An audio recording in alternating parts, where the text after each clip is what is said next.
मालवणमध्ये निवडणुकीआधी भाजपकडून पैसे वाटप, शिंदेंच्या शिवसेनेच्या निलेश राणेंचा आरोप। पोलीस आणि निवडणूक अधिकाऱ्यांसह निलेश राणेंची भाजप कार्यकर्त्यांच्या घरी झाडाझडती।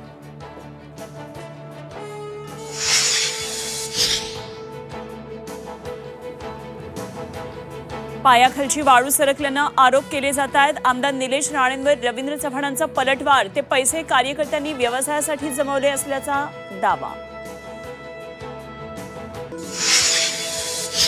पालघरच्या निवडणुकीत महायुतीच्या नेत्यांकडून एकमेकांचं वस्त्रहरण। अहंकारामुळे रावणाची लंका जळाली। शिंदेंचा चिमटा, तर लंका जाळून टाकू म्हणणाऱ्यांकडे दुर्लक्ष करा, फडणवीसांचा टोला।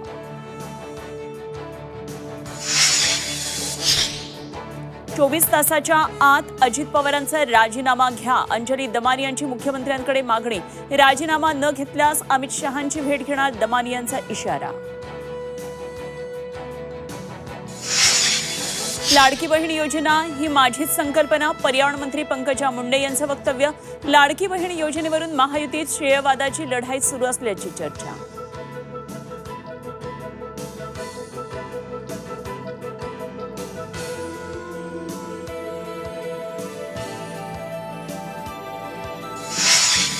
शेतकऱ्यांसाठी राज्य सरकारचा मोठा निर्णय। पूर आणि अतिवृष्टीमुळे शेतीशी निगडीत कर्ज वसुलीला 1 वर्ष स्थगिती। सहकारी कर्जाचंही पुनर्गठन करण्याचे आदेश। वर्षभरापूर्वी मंत्री क्षीरसागरांनी पाहणी केल्यानंतरही संभाजीनगरच्या समाज कल्याण वसतिगृहाची परिस्थिती जैसे थे। जेवणात पाल आढळल्यानं विद्यार्थी आक्रमक।